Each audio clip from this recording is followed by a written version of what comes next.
So welcome to the meeting. I'm going to try and make this really brief. And what do I have? I have 8 minutes. Okay. I'm going to try and do this quickly as possible. I'm not going to beat Paul's record for a 7-minute business meeting at the meeting we went to with him. All right. So why are we here? We're here to promote that we are all AMA, one community. Let's walk the walk that we talk. We talk one community all the time, but we tend to not really always follow that walk. So that's what we're trying to do. And that means everybody working together. That's the whole idea. It's not here come the AMA guys, or are you the AMA guy? We're all AMA guys and girls. We're all AMA. All right. So District 1, it's been pretty much proven of late and beyond that we often lead many of these initiatives, and we're always aiming to showcase our successes and share them nationally for the hobby, for the club network, and for AMA. And just a reminder, AMA is the first and the largest FAA recognized community-based organization. It is something to be proud of. So we're trying to get some more pride into this organization as well. We want to inspire more members to engage in outreach, growth, and retention. It's important to note that we need new members, but we also need to value and recognize the members that have been here, some of them a lifetime. So you guys, so we're not forgetting that in lieu of needing new membership. We're trying to involve all of everyone in this process.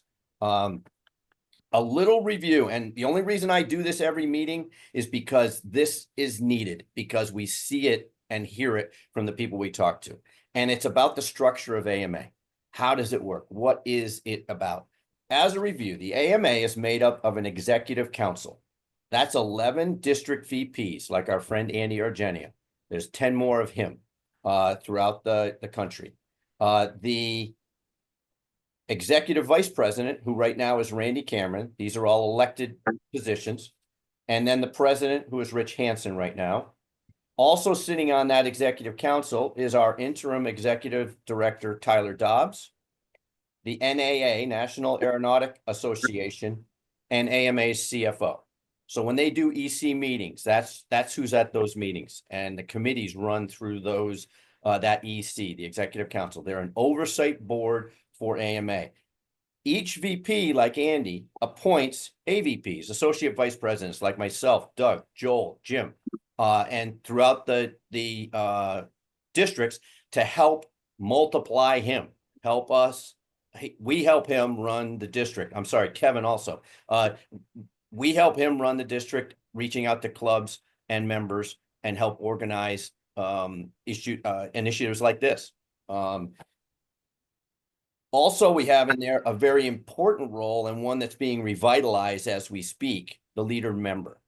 We found here in District 1, we invited 55 leader members that were on the list to these meetings. But I'm sorry, 2 showed.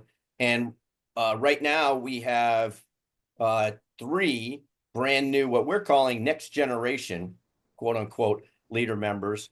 And we've got 1 in the pipeline and possibly 2 or 3 more. We go out and we seek them like we've sought out AVPs. We look at the people who are performing the acts that meet the requirements and meet the roles, and we foster them and bring them into the fold as new leader members. The leader members, their most important function is a liaison between the AVPs and the clubs. They're an interface between what we do and what the clubs do, and they can get back to us on this, and they can help us with this. Our AMA district outreach team really is made up of a lot of leader members or potential leader members with what they're doing in that group. Then we have CDs and EMs, contest directors, event managers. Why would they be included in a leadership group? Well, at an open event, they get access to members from all over the place, all different clubs. So they're a great liaison in the whole process. And then we have club officers, you guys, and the members at large. So that makes up the whole organization and the whole community all working together.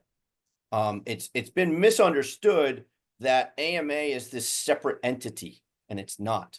We're all part of it. And that's important to know as a backdrop. In District 1, we're really proud of the examples we've been able to set here. And it's based on offering a combination of the right people, the right tools, and the willingness to take some risks and adapt to those failures. You know, you've all heard this: failure is learning, and learning is success. So we adapt to those, and we're not afraid to make an attempt to be on the tip of the spear. And sometimes that spear misses the target. And when it does, we pivot and we try something new. And we've had some really good successes over the past few years. And one of them is the AMA District Outreach Team, ADOT, we call it. And we're going to show you a video on that short in just a couple of seconds, about a minute. This ties in perfectly with the growth and retention plan and initiative that's going on this year. I'm going to hand it over to Doug Thompson. We are going to roll this video. It lasts about 5 minutes. And it's something he produced from stock footage, all from District 1 over the past 2 or 3 years. We'll show you where to go to get it. It's at our District 1 website on the outreach pages under videos. It's a really good production. And if it's buffering a little bit here, I apologize, but we're going to run it. And then we'll continue on after that with the meeting. So thank you very much. And I'm going to ask Doug to roll.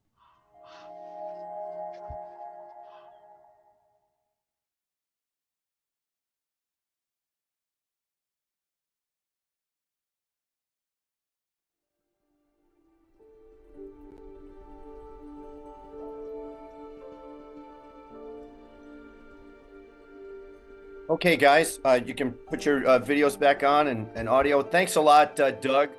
Thanks for the great work. Doug's been a godsend to us putting this video stuff together, and we're looking forward to doing a lot more this year. Listen, I'm running a couple minutes behind what I wanted to. I'm going to roll right into introducing Andy and Aaron, and let them talk to you about the updates on what's going on with the Leader Member Committee for the Executive Council. So Aaron and Andy, go ahead, and you've got the floor.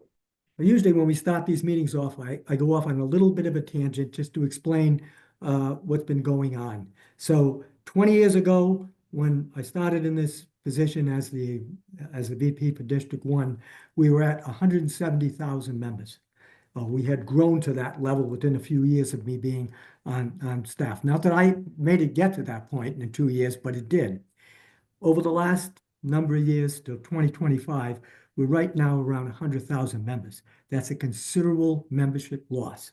55 to 60,000 of those members came from the adult class of members. So that area was expected to slow down, primarily because more people, unlike from my age group, where my wife stayed home and I worked, I had time to do a hobby. Most of my son-in-laws, when they were working 2 jobs or whatever, and they just didn't have the time to engage in the hobby. Other competing kinds of things, whether it's the computers or whatever, we know took its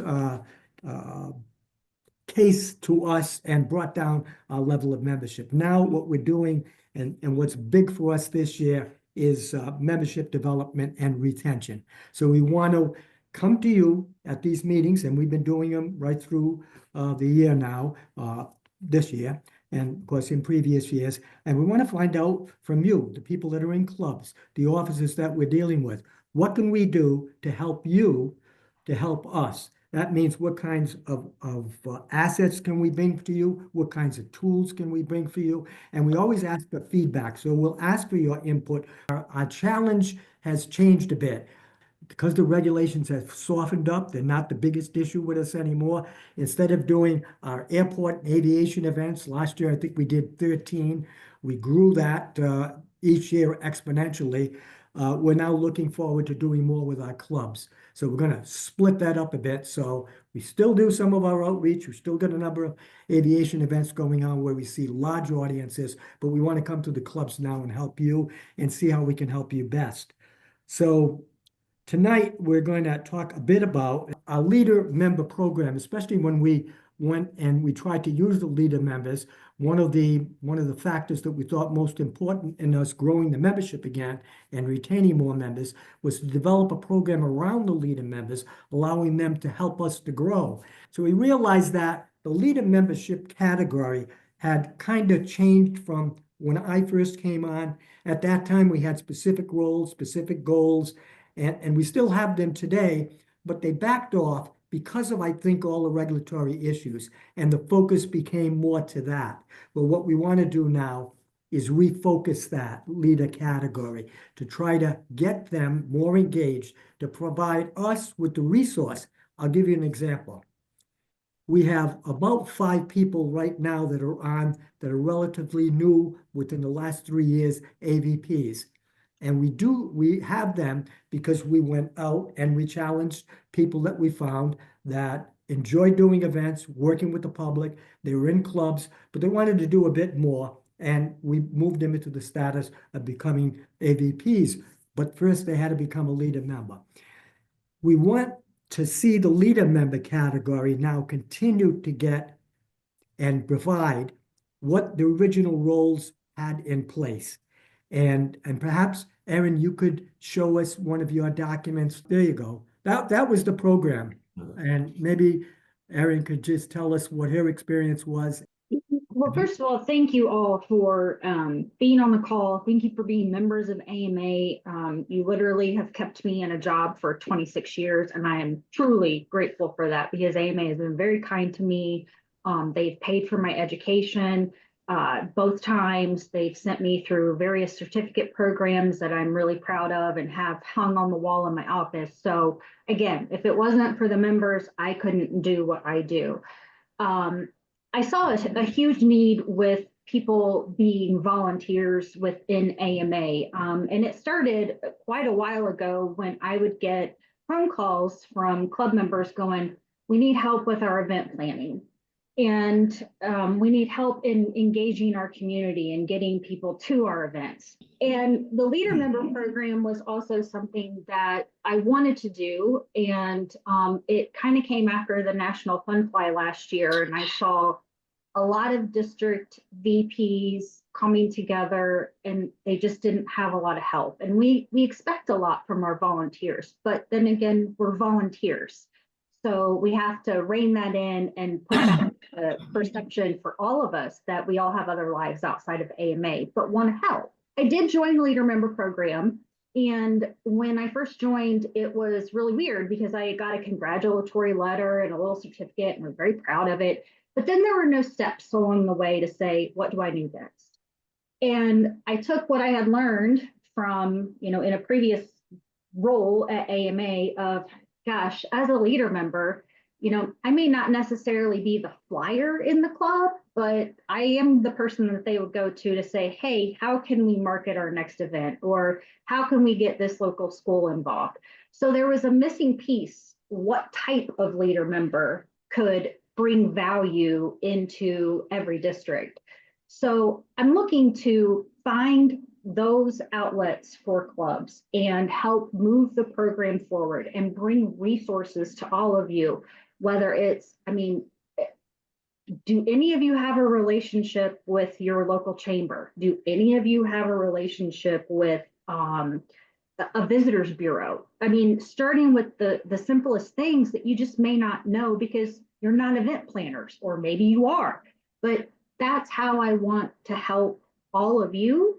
And I'm hopeful that the program will be able to become an outlet for resources. And there's definitely a gap in communication from VPs to AVPs, and then there's leader members. But the leader members aren't communicating to the rest of everybody because we aren't providing what we need to provide to said leader members. So I want to help facilitate that and make that much better and give you all the resources that you need to bring in more members into AMA, because that is the ultimate goal. Yeah, Erin, thank you. Thank you so much. Yeah. What we've also stressed here in District 1 is that gap really exists from the VPs right on down to the club officers. And we found that, like your expanded list of roles, VPs need that handbook, AVPs need that handbook, leader members need that handbook. It is written, but indoctrination is the word I always use. They haven't been properly indoctrinated into it. And having those roles, we found people want marching orders. People just like you, they want, what can I do? How do I do it? And it's been assumed for so long that it's been lost. So it's starting to get there. It's just, we're very impatient. We're New Englanders. We're impatient and pushy. But I'm happy to see that it's getting there. I think it's fair to mention that Aaron is first-time staff member, chair of an EC committee. And I think, thank you for stepping up. Hey, again, I want to give back to the organization that's given so much to me. And I wanted to see it grow. It's 2025, and just 11 years, we're going to be celebrating our 100th anniversary. How are we going to get to the 100th anniversary, and what are we going to be talking about at that time? And, I'm hopeful our membership has grown versus declined, because gosh, we don't want that. And there are so many reasons why, or as I'm engaging with other members that or the public, they're like, well, what do you do? What is it that you do? And I'm like, well, we're the stepping stone to becoming like the next pilot. So does your child like airplanes? Well, yeah. Do they want to be a pilot? Well, yeah. So get them involved in RC and it can lead to this. So it's just a great organization. And once again, I'm very thankful and grateful for each of you.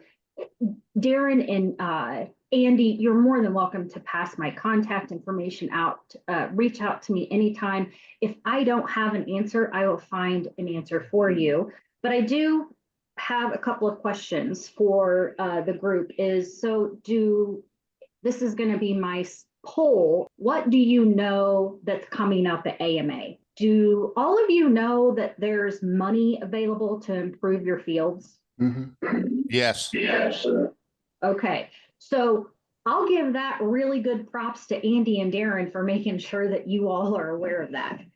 Did you also know, or are all of the clubs that you participate in, are all of them a leader club? Or do you know about the leader club program? We are. Great. Well, Andy and Darren are doing a very good job of communicating to you guys, so that's great. Do you all know that each one of you can nominate a fellow member for their contribution to the hobby as a distinguished service? Now, it has to go through Andy, but you can give the recommendation for a specific award, even Hall of Fame. Did you know that? Yes. No.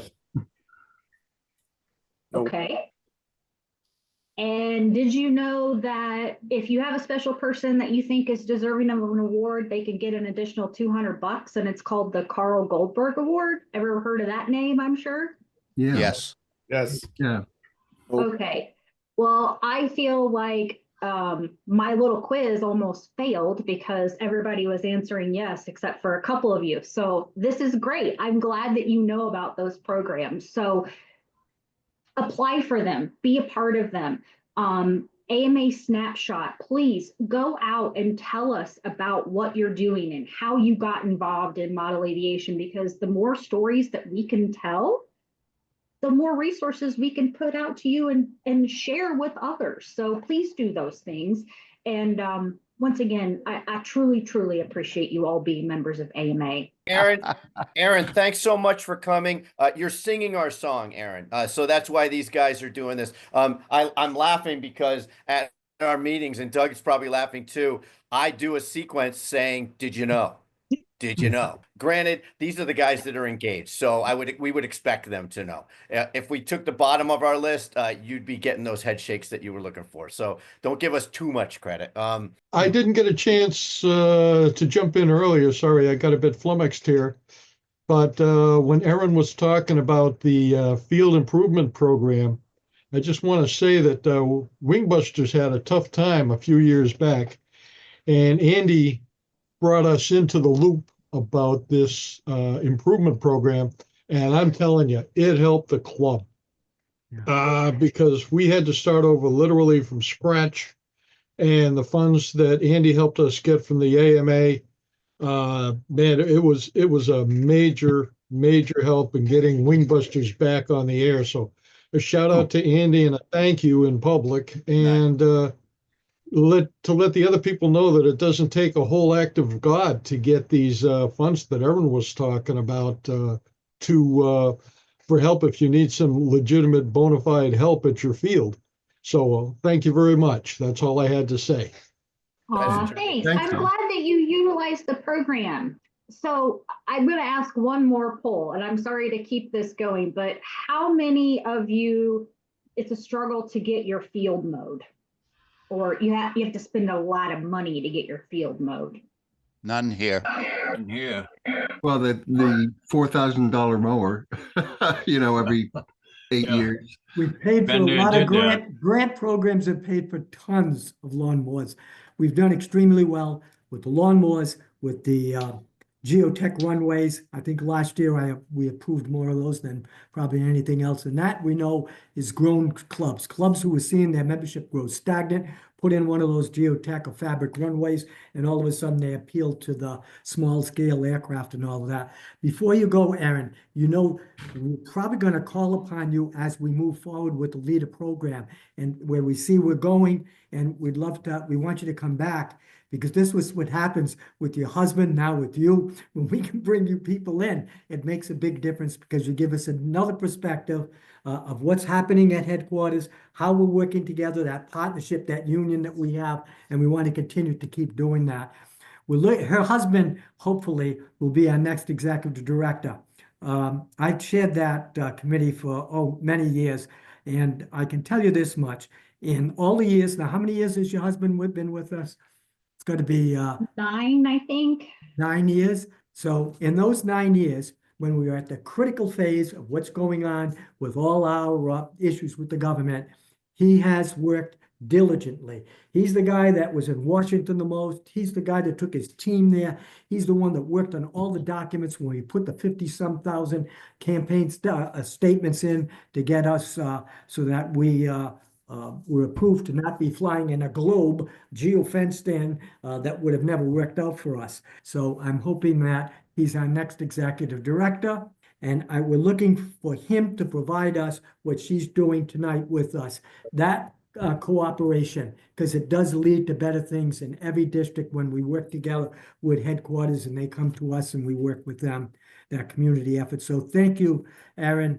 We hope to invite you again, and we hope that you can come on and speak your words of wisdom and get us all thinking about things we may have forgotten about and bring it back to our attention. So, Aaron, and Andy, this is Joan. We just had a local club here, Black Sheep Squadron, lost their longtime lawn mowing member. We're working to fill that gap. So yes, it does come up.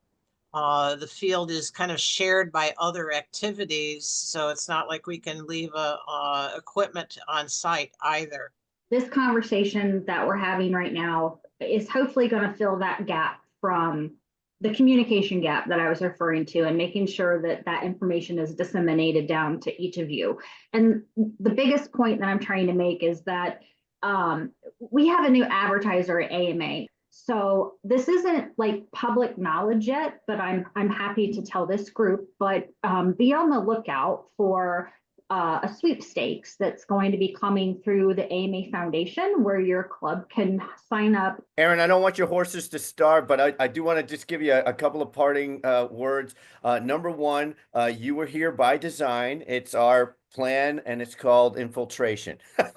So we have been infiltrating headquarters with our messaging for a long time now, and now we're finally getting you guys back. So you guys are all welcome anytime. The other thing is that communication piece. We've been preaching this for a long time.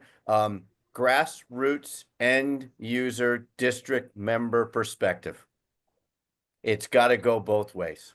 It's been going, Absolutely. it's been going from Muncie and out for too long. It needs to come the other way. And we're living proof of that. You know that from here. Tyler certainly knows that from here. There are some, I mean, I wish you had longer, and I'd love to talk to you longer on it. The insights that we've gained over the past 6 meetings, virtual and or live, have been incredible. And they usually come from some of the most quiet people in the room. That's an important link that we have to strengthen. Really is. So thank you so much for being here. You're welcome. Just remember that if every member just got one member to join, then we've doubled our membership. I mean, I think in terms of how simple that would be, like just get one member to join and we've doubled our membership. So, you know, maybe someday, but truly, again, thank you all for being a member. Thank you for your support. And I am always here to help, email, call, text anytime. Have a Thank good night. you. Tell Tyler we said hi. Oh, I will. Take care. Bye-bye. Bye-bye. Right. Yeah, I talked to her earlier on today, and yeah, she's been around a while. She's always very pleasant. We have a number of women at headquarters that are all like that. They're welcoming kind of people. What we didn't mention is that we do have a statement in place where we say we wish that every club had at least one leader member. Well, there oftentimes you'll talk to a club president and he's not even aware that we have someone of leader member status in the club because we never made it known. We don't have a best practice set up for leader members. And so this committee that we're on, there's about 5 of us on it, and we gave her the chair for the committee. That's what we're working towards. We want to show an interest and develop an interest in you, some of the club officers, to look to get somebody to participate as a leader member.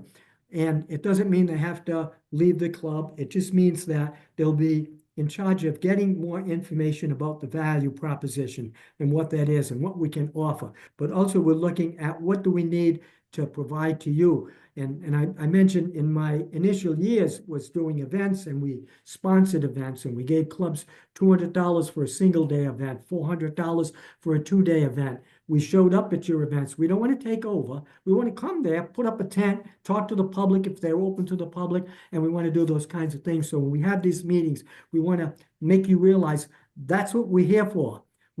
Oftentimes we find clubs don't even know AVPs or I exist. I mean, I get calls daily, and what happens is people go to headquarters, then the headquarters bounce them back to the district again.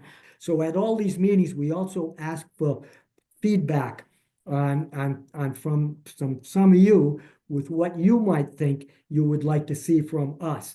And that could be simple things like our trifold handouts that we have, so that when you have events, you get a package of those in your toolkit. So you'll have club toolkits now that offer you, we're doing a business card size now with QR codes on it, so that if you get newbies that come to the club, they'll be able to show these cards, take a look at it with their cell phones, and be able to go to join to see where events are, a whole bunch of number of things, where the local hobby shops are. So it's easier for you when you're conducting events. We'll give you these kinds of tools to use if you're looking to grow your membership.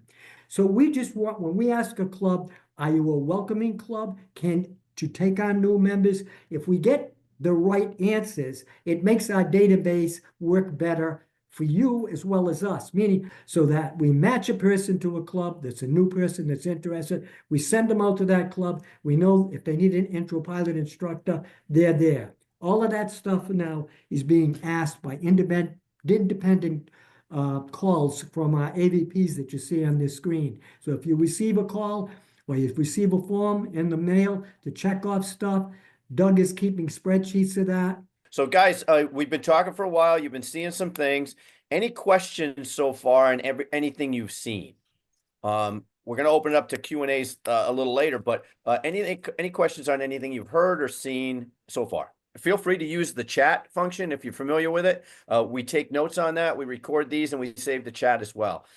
So I wanted to just, any feedback on the video? I know it's been a few minutes now and we talked about some other stuff, but good, bad, okay. I thought it was good. It was engaging, and yeah. We're looking at doing testimonial videos too at clubs, and we'd like to visit some clubs and do videos of the club so that we can show them when we go to events. So when we're doing these airport events, we bring it, we ask you to come to them, join us, set up your own booth, give us your banner if you can't go, give us your business cards. What we usually do is when we're doing, and we did 13 air shows last year. The big air show we got coming up this year, we'd love to have any of you come, is going to be back up in New Hampshire, the Thunder Show. We got almost 100 feet between in and out last year. A So lot. we're going to have simulators, we're going to have static displays, and this year we're going to be flying there. And that doesn't mean flying $20,000 turbines. We might have a few of those, but that means bringing your small foamy and coming there and flying that, because we found that the affordables, when we fly them, we get people coming back to the booth. If you're interested in that, please contact us and we could talk about it for sure. We want more people involved in this, and the affordables have been really popular for us. Before we go any further, we've talked about some resources here. Doug has given some screenshots here. Thank you, Doug. Doug and I are usually on the same wavelength. We want to bring you on a little tour of our website so you can see where some of these resources are for you. He's shown some already. So let's start with the videos, Doug. You were just there. If you want to go to outreach, that's a great tab to start on. And if you go to the videos, down at the bottom, it says event videos. These are from last year. And there's also one of the video screenshots. Aaron mentioned a screenshot. There are fixed screenshots of just like a single shot of you. And then there's also video screenshots that you could submit to AMA marketing, and they'll do up a screenshot for your club if you have footage to send them. So that's kind of a cool thing you can do. And Yep. these other ones are all the events we've done last year. That outreach tab is fairly new, and it has also our toolkit on it. Doug showed you that. And this is www.ama-i-district-i.org. And we'd love to have you guys all have this on your websites for your clubs. Most of you do. Thank you very much. And also bookmark it. We've made this website really accessible to a ton of information. A lot of it is printable. All of it is printable on here on the toolkits. Some of it is adaptable. There's a Word document on one of the flyers that you can edit it to your own club or personally if you want. So there are resources on there. All you got to do is go find them. This is the new program here. The growth and retention plan revolves around the value proposition flyer. Why don't you scroll down to that if you could, Doug? It's just below that. There you go.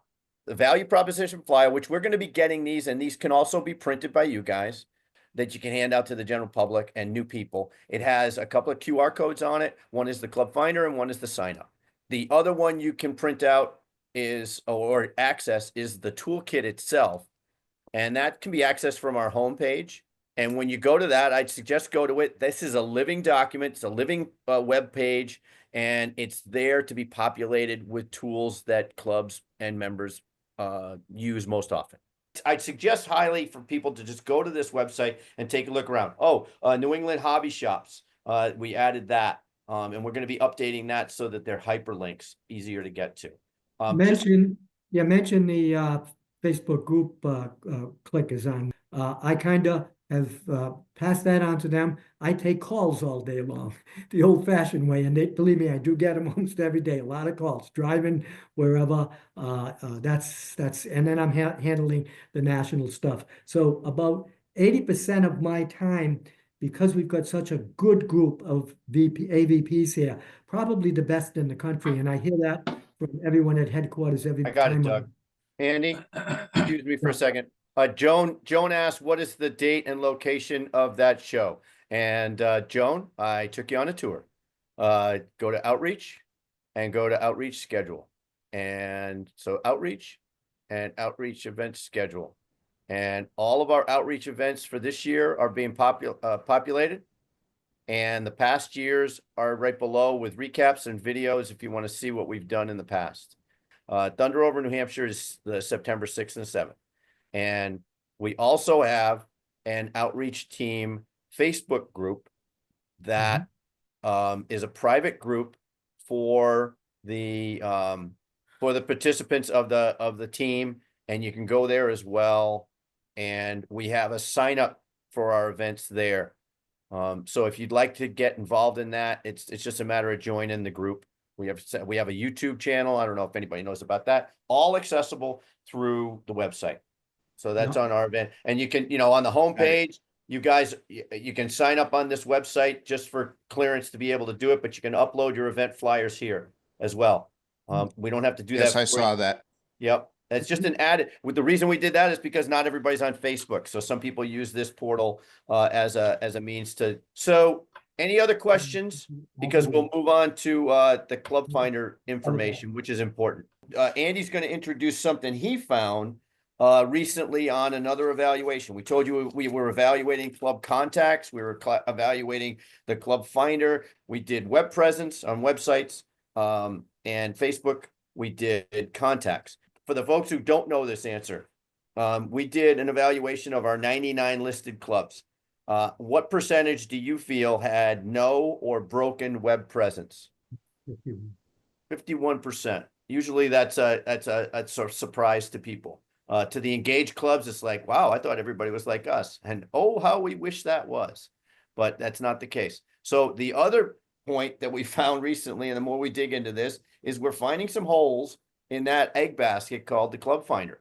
And we're trying to fix them. We're trying to sew them up really quickly because that's our primary source of getting people connected to clubs. So the Club Finder document, why is it important?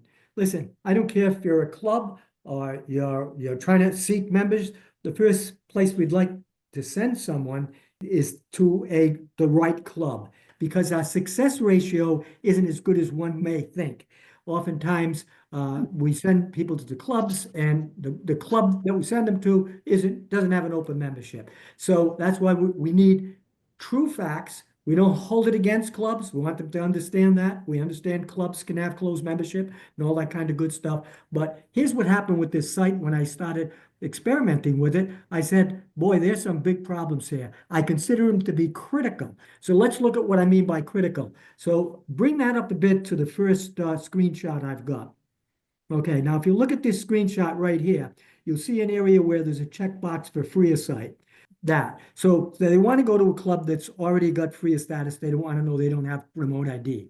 So for the heck of it, I put in maximum mileage, 200. Now, what does a new member look for right off the bat if they were looking for one preference? So anytime you click on one of the drop-down menus, that you have a list of items. So I said, okay, brand new guy, what is he looking for? He's looking for a club that's got open membership. So I put in 200 miles from Boston. And then I ended up stamping them with the note. We know that within 200 miles of Boston, plenty of clubs have open membership. This filter does us more harm than good. That's like me sending a guy to a club and saying they're a welcoming club and they close the door before he gets there. The average person looks at that, he's going to say, what's going on here? I can't afford to go over 200 miles to fly. So that's a game changer in itself. I think they need to remove that until we get honest answers from clubs that they have open memberships, and they include that in their details when they're setting up or supplying their headquarters with your charter each year. So with this slide, if you look, I said, what's the next preference someone might have? Pilot instruction training. Unfortunately, if you go there and you look out 200 miles, it looks like we don't have one club that provides that. So what we're doing is we're deciding that if headquarters can't get the job done, and that's how the approach we've always taken in District 1. That's why we're the best district in the United States. If they're not getting it done in time, we're going to get ahead of it and we're going to do it. So Doug's been making a list on a spreadsheet of our own so that we can create that list and that data if it's necessary. So my point is, you can slide through this, more of them. I'm not going to go through them all, but it gives you an idea that there's quite a few problems. So who designed it, and this is what bothers us. If AMA designs a program, we keep saying to them, this has been going on for years, can you grassroots test it? Give it to us, let us bring it to the people that are going to use it. Oftentimes this doesn't happen. This year we got nearly 750,000 in new drone kits coming out. Monday, I will be on the call for that.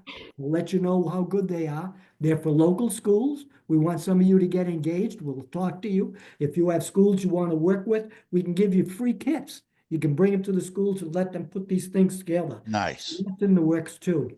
guys, clearly what Andy has demonstrated here is two important points. Number one is what Aaron said, that blockage and that gap in communications, grassroots, end user experience. Andy went in as an end user. We do that all the time. We say, what if I was the guy who didn't know anything and I'm going to go use this? And he did. And obviously this is an IT problem. This is the database doesn't match the options in the drop downs. We're New Englanders. You know, we dumped a tea in the harbor.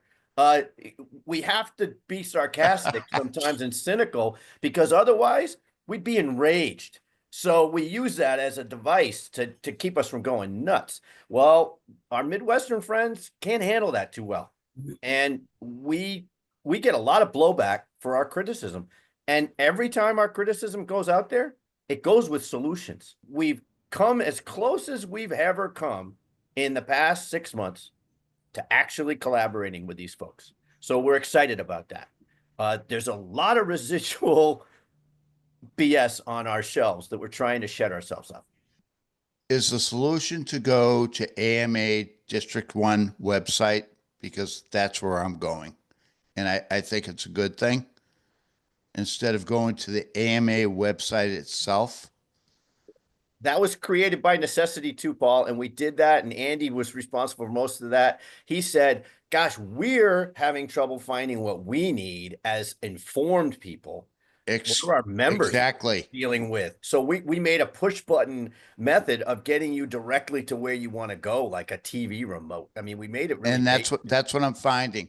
Trust me. I got to say this, AMA is bringing in, I think this week, Thank you, man. an expert team. The team is coming in to evaluate our website, which is atrocious to find stuff. And hopefully the main site will someday be the place to go, but it isn't right now. It's difficult. I'd like to make a comment. When I became president of New Hampshire Flying Tigers, I was passed the baton and the president left. He gave me some basic information. And he told me, he says, you have to go to AMA and change the contact information. It took me over an hour to find New Hampshire Flying Tigers. And the way it was typed in there was wrong to begin with. Yep. All right. The IT needs to be much more simplified. It needs to be improved, and it needs to happen by having a collaborative conversation with the end users. And that's what formed all the problems. We have guys that join our Zoom meetings from California, from Las Vegas. We visited them, and since then they'd say we got to contact you guys in District 1 before we go to AMA, our own facilities out here. And so that we're kind of proud of that. We're good, not because we have good people as much as, and that's important, but the size of our geography here allows for us to be good. So my job here has been a lot easier, and that's why we get to accomplish more. We're more nimble. Yeah. Thank you, Paul. Go ahead, boy. So some of the insights that we gathered from last meeting, we're putting to use already. I mean, we've been putting this contact list for use since last year. Because of the things Andy said, we were interacting and interfacing with thousands of people from the public. We were getting them interested. Then we were sending them to the Club Finder. And we knew that it wasn't perfect, but we didn't know how bad it was, quite frankly. And we came to the realization of, wow, we got these people interested. We got them on the hook, and we're sending them to a crapshoot because we don't know what's going to be on the other end of that contact. So we said, let's do direct contacts with our clubs and find out names and contacts of definite people who are interested in doing intro flying and instruction flying and how they want to do it. What type of, do they want electrics only? What's their preference? And we'll list them and we'll put them in a spreadsheet. So now we bring these to our events and we say, where are you from? We basically do a manual club finder and instruction finder for them. This is above and beyond the fact of what Andy was pointing out as clubs being honest. We have some clubs out there that say open and public welcome, and they are unwelcoming. And some of them have very valid reasons for being restricted, and we never argue with that. But we ask to be honest. If you are restricted, don't put open. So we're trying to get better IT to have more specific language that will be more descriptive and relate that into the search functions. The other thing is making sure that the club contact is the public relations person representative for the club. Doug just added this into the chat. Thanks, Doug. Some clubs think that the contact and the club details on the club finder is a method for AMA headquarters to get in touch with the club. It's not that. It's to get the public in touch with the club. And that's why every club needs to have that contact. Be a good PR person. Are you responsive? Are you going to respond within 1 to 3 days to a call, to an email? Are you going to be knowledgeable? And if you're not knowledgeable, you're going to be friendly enough to get them to the right answers that they need.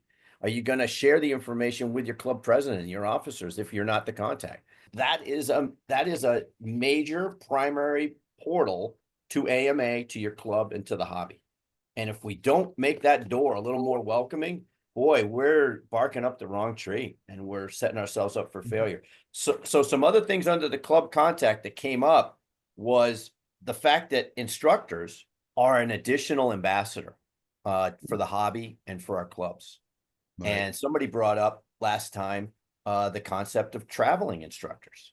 Is a instructor or an intro pilot willing to travel beyond their club to somewhere else that might be more convenient for the person trying to get into the hobby and wanting to learn? Now that adds an added communication and an added conversation with the host club, we'll call it. And Doug and I role played this today. And there should be a place on the club finder where you have a drop down, instruction and introductory flying. And you can do the search by state and by radius. And you get the name and you get a club, and the club would have an opportunity put in a field that says willing to accept or will welcome traveling instructors or traveling intro pilots with permission, with coordination. So I would call said club as an instructor saying, hey, I got somebody that called me via the club finder, and they want to do some teaching and they're closest to your club. Do you mind if I come and teach at your club? And we said, well, what if the club comes back and says, well, we have instructors? That's an opportunity for me now to say to them, are your instructors on the club finder portal? Well, no, how do I get on that? And then that should be an easy method for them to go in with their membership number and their identification and fill out a short form. Are you an intro pilot? Are you just a member who wants to do introductory flying? And with the restrictions. So this brings up another question.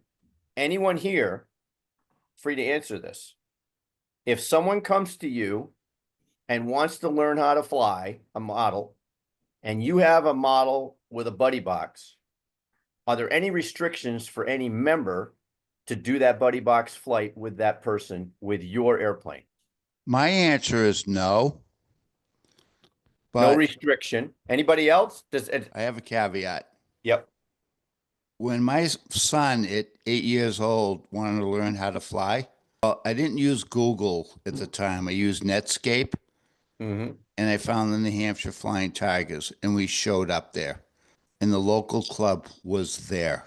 I don't understand if people could actually find our club with certified instructors, how we would need this global kind of ambassadorship, although I'd be all for it.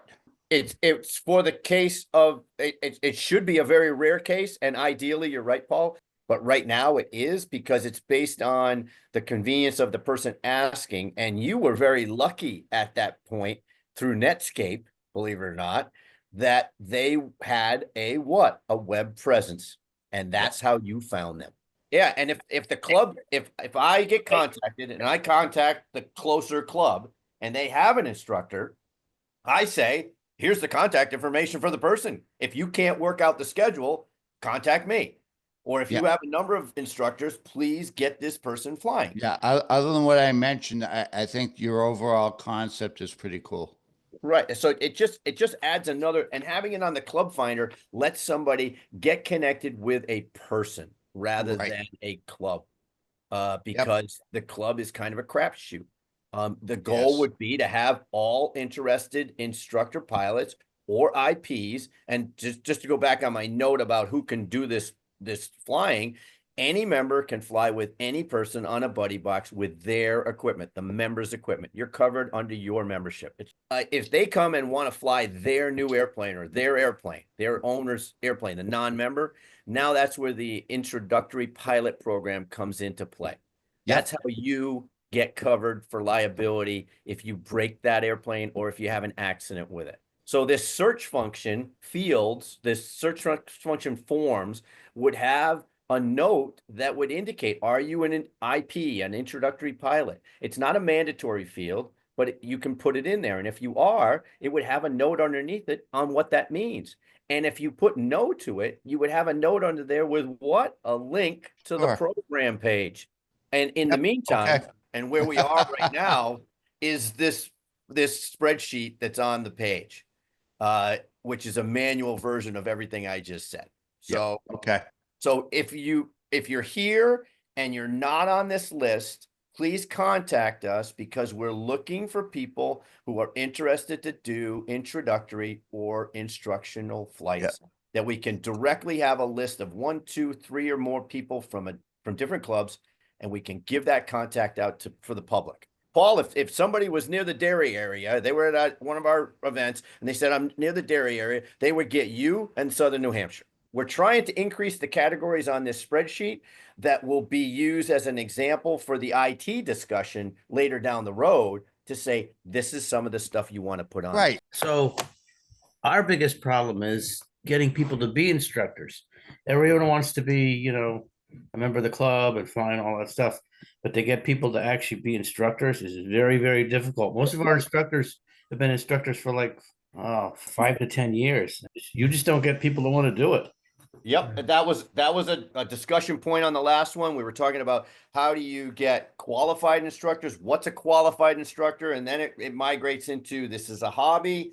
On some occasions, what we do is clubs have offered incentives. An incentive would be pay half dues for the year, or no dues, free membership for the year if you take on public relations and instructing. And some people are willing to do that. In the club I was in for years, we had 2 people that were willing to do that. And you know what? They probably brought in more members. It was worth it, really. That's a good idea. Never thought about that. Yeah, well, that's why we're here. And we hope more people would ask us. It is experience. Most of the stuff we've learned, we've been around a while, and we learn from club members. Even when we're losing flying sites with the, we always tell people, talk to us. We've been through this. We've spoken to government. We've worked with all the public centers and the communities. People will come to us when it's a bit late, when they've said the wrong things, when they didn't know the right answers. So all those kind of things we know about. We get angry sometimes because people think it's best to go to headquarters. But you know something? I still say, go to the grassroots first. Follow the chain. We've had the experience. For example, we know in New England, we can sometimes beat the farmers at their own game because they're all the solar panel people. We know what the assets they use, how much they cost, what they take away from passive use. We've had experience because we're in a district that's densely populated, and we know how to get around some of these things. And most often we find out too late where we could have helped them if they had relied on us. So we've got 14 active AVPs in our list now. We can't keep increasing that. That's why we're going to start relying on leader members. Anybody that has any desire to give back to the hobby and engage with us, we'll reward them in some fashion. Also, Andy, I don't want to jump the gun at all, Darren, either, but part of what might help Tom's situation is if you don't have that many instructors at your field, having this shared instructor program. Let's say somebody lives close to your field, Tom, but you guys don't have an instructor for them. One of our instructors comes out, uses your field, And then where is that person likely going to become a member? Is at your club. So you do have a little bit of a benefit there as well. Oh yeah, no, we got some really good instructors, but the problem is that like overloaded, especially in the springtime when you get good weekends, and all of a sudden everyone wants to show up and be a member and all that. And Oh, I gotcha. Again, Yeah. well, again, Tom, I mean, Doug, you said that it was in my throat. I was just gonna spit it out. So Tom, this is something we can augment that. You know, these traveling instructors come in and give these guys a break and Yeah. help them out. You know, it's just sharing within the community is all it's about. You know, get them flying, welcome them in, have a good time. Like, you know, invite other clubs over and have an open house. Just an open house with other clubs and mix and match. We've been doing this indoor flying. I don't know if anybody's heard about it. We've been promoting it quite a bit in Epping, New Hampshire. We have, Darren, yep, can I talk about that for 1 minute? sure. I'd rather have your testimonial, quite frankly. This is the most fun and camaraderie I've ever seen in my life. And today, Rick Taylor is in big trouble. I'm posting a video. He's wanted for smacking down so many planes. Oh, geez. This is what it's come to. So that's the retention I missed part. it today. I took a break today, Paul. Sorry I wasn't there. I would have gone and gotten Rick. But my point is that's the retention part. Somebody created something new for all of Absolutely. us in winter past. I've posted a couple of videos in concert with Doug, but that's what the retention part is. That's why we're changing our operations a bit now, and we're turning to doing 40% to the district and to members to keep the guys in. We lose in any year 70% of the people that sign up for the AMA after 1 year do not return. The second year, 40% of the people that are still in, of that 40%, we lose up another portion. So we want to know what's the reason. Is it the wrong match? Is it what's the problem? And we're gathering information and data now. The lessons I've learned after going into indoor flying and flying at New Hampshire Tigers, we can't sit and wait for people to see our websites. We have to get out there and push it. Come on down, come fly with us. That was what you're saying was our whole impetus when we started doing the big aviation shows. I had such a hard time convincing headquarters that, listen, if it's going to cost us in the district more money, and we can do an air show where we get 100,000 people on the small air shows we do at municipal and regional airports like Beverly and Concord and a number of others, we can get 15,000 people that come by us. We hand them the flyers. We put them on the buddy boxes. We're exposing a larger audience. And even if it's a smaller percentage, it's from a larger audience. That's made a difference. All we can do is try to do what you folks do at a lower level. Well, you can't advertising. We invite all the local clubs. If we're doing an event in Concord, I've already looked at the map. I found the local clubs out. We invite them to come. We invite them to participate so they can market their own club while they're there. And at the same time, they're interfacing with their neighbors, the people they know, and the public that's right there in their neighborhood. So I think that that's been a win-win. We're not going to give that up, but we are going to do more stuff directly with the club. So in the coming years as well. Hey, Darren. Yep. Darren, I got a fast question regarding the club finder because I just ran it on my club, and they have our addresses backwards. When you see it, when it comes up in the list, it says Ice Pond Road. Ice Pond Road is where we fly indoors at the Lancaster Elementary School, and you don't see the address for our flying site until you click on the club details link. Then you see the two Google maps, and Ice Pond Road is the first one, and Route 102 and Guildhall is the second one, and they got to be reversed. Would I contact Lois Mock and have her take care of reversing it? Yeah, you can. Is AMA considering making an app for smartphones? We've talked about it, and that might happen in the coming year because we just brought in that crew to redo our whole website. Let's see what they're gonna be putting a questionnaire out to all the districts through the VPs to get some input as to what we'd like. And we'll probably feed some of that back to them. We spend hundreds of thousands of dollars each year to bring in outsiders to help us program a system that's beyond the skill sets of the people we have in Muncie that work on it. Yeah, I mean, there used to be an app called Who's Flying Where. You basically had all the clubs in there Yeah, across the country, and you could go in and basically like say when you were going. So a lot of people, like I used to use it to like coordinate my flying with friends and other people. And if I was traveling, I could check local clubs and see if anyone was going to be flying. yeah, So it's like it's like one better step than the yeah. club finder, because not only can you find a club, but you can actually see when people are going to be there. A fellow by the name of Michael Kranitz, who started RC Universe, developed the program just like that. South Shore RC, a number of clubs in our district utilized the program. It did everything you said. It did it very well. He offered to give it to us, but it was going to run us about $50,000 a month. And we turned him down.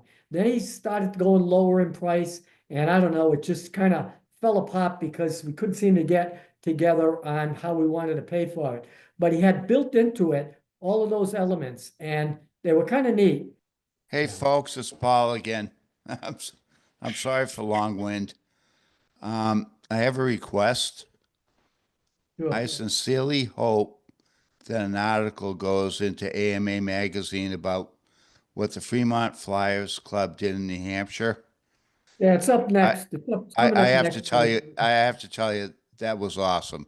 If you Yeah, need it's photos, It'll be in the District 1 columns. Okay. Paul, just so you know, Wayne is gonna be featured because he is one of the 3 or 4 next generation leader members. Yeah. nice. And he's only been in the hobby for about Great. 4 years. I if you know can he believe it. told me. That's Yeah, awesome. So we just made him a leader member. We signed off the papers on him for a leader member. But he hasn't, I don't think he applied yet, but he's got all the paperwork. Good. Yeah, he hasn't put it through. He's got to just put it through. So yeah, that's the thing. We've been discovering right now. You see Joel out there. You see Doug over there. You see Kevin Ryan over there to the right. All of these guys that you're looking at are actually all people that were brought on in the last 3 years. I think Yeah. Joe, well, you more than 3 years now. I think maybe you're 4, right? I'm just hitting 3. Oh, okay. So it's 3. So my point is, Congrats. we discovered people that are good for us, and Yeah. and That's awesome. we get kind of excited because they do make a difference when we bring in these people. And I'm I find my job becomes easier. I can try to focus more on rattling the cage of everybody up at headquarters. Right. I do so So much now. meanwhile, Yeah. I have to get on offline, folks. I'm going Yeah. after a guy named Rick Taylor. Based on our I flying want to see that today. video. Good night, Hey, folks. Paul, Good night. Good Paul, I night. whacked Take care. that little drone of his out of the sky with this thing about 4 times the other There you day. go. There you go, Hey, Rick. I want to ask Kevin Ryan a question. You've been busy lately, I see, huh? With getting engaged with the Yeah. clubs around you. How are things going? Tell us, give us a little background. Well, it's been new for me because, I mean, this is a relatively small area. There's a lot of clubs. We joke about, I mean, I've used the word cooperation, being you get clubs that want to cooperate, but they're also highly competitive. So I've been doing a little bit of inviting other people, reading the bylaws to make sure I don't step over any boundaries. And one of the fields that I fly at, I'm now a member of 4 clubs, has had a lot of field problems. And I was able to get the group from Otis, who probably has the best field, to come over and take a look at the field and make some suggestions to some new officers. The old officers didn't want to hear it, wouldn't even show up, but the new people realized the importance of cooperation, and they've actually gone out, bought a roller, and they're now rolling the field, trying to get it in better condition. So it's actually been a learning experience. There have been speed bumps. There will continue to be speed bumps. I take nothing personal. It is what it is, and you just take your lumps and very careful on the bylaws to make sure you don't step over any grounds with anyone. And when you talked about the guest flyer situation with, a traveling instructor, that's like a level of potential hornet's nest that would have to be very carefully navigated. And I don't know of too many people who want to help would be welcomed by a club that's somewhat closed and not inclusive and somewhat territorial about their membership. Because when we talk about AMA memberships and the membership going down, how many people are flying at fields that don't have a valid AMA? People that I've stood next to, and you go back and you look and they haven't had an AMA for 6 years. I sort of look at it being a compliant person and say the club's got to police the membership. There has to be a cooperation between the clubs as well as AMA, and assuming everyone's been to college, I mean, the big thing within all the college environment now is I've been contacted people, postgraduate and graduate degree people, to get people back into the loop of giving. And you get contacted from people on their legacy programs about, hey, I'm in Yarmouth Port next week. I'm meeting with 6, previous members from RIT. Let's get together, have coffee. It would almost be worth, in my opinion, being new to this, to have, but it would have to come from the corporate area, why these people have left AMA. Well, part of the issue is that with the smaller aircraft and the capability to fly in environments we couldn't fly in, they have that option now to move to these other small areas closer to home and so forth. Traveling for me has always been 35 miles from my house to get to a club and home. Right. So that's anytime I got to go, it's a 70-mile trip. And that's what's had some impact on our clubs. It's had some impact on membership. We've got to realize that these people that are flying who do join the AMA, but don't join a club, we can't track much of what they do because of that. But we do know that they are part of our future, and they have to be. With everything D1 has done and continued to do, I'd almost like to start to tee off of that a little bit and see what could be done within the legacy process to support things within D1. Some of the fields, there's rumors about Martha's Vineyard, how that is set up as soon as the ice breaks in Cape Cod, to find out, because some land is donated by benefactors for the specific purpose of doing one thing and one thing only. Yeah.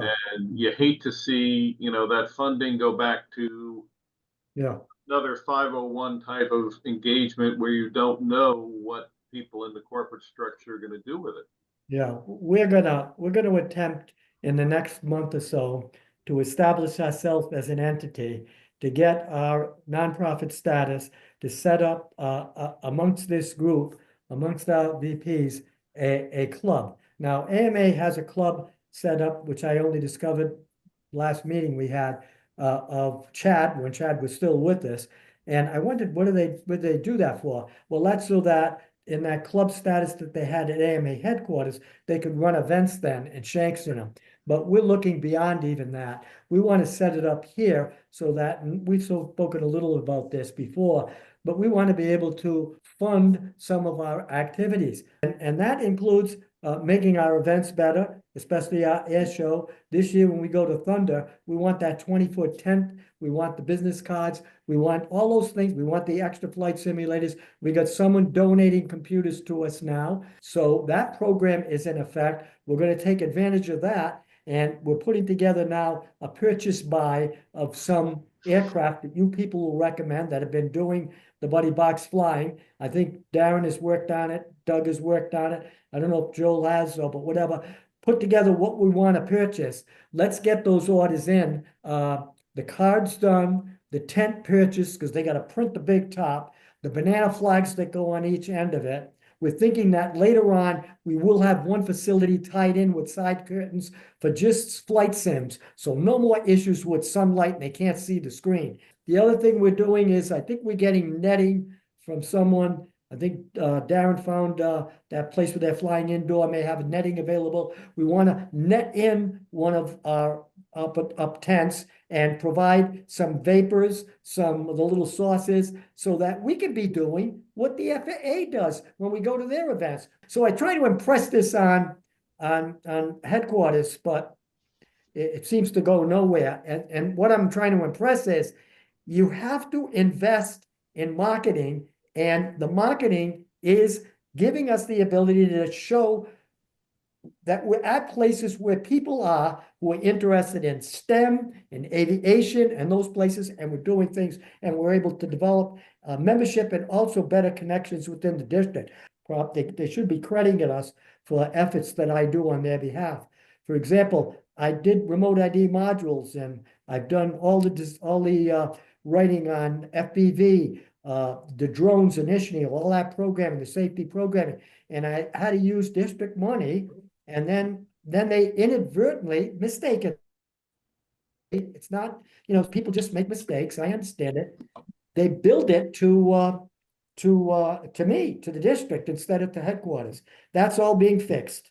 It took a bit of time, and documentation went out, and it's slowly getting done. In the meantime, I can't wait any longer. So I want Kevin to know we are going to make some purchases this week. We're going to go forward with tents, cards, and all of that, because we're into the season. I think as we go forward, the more we can do for ourselves, the better off, the more nimble we are, the more accomplishments we make.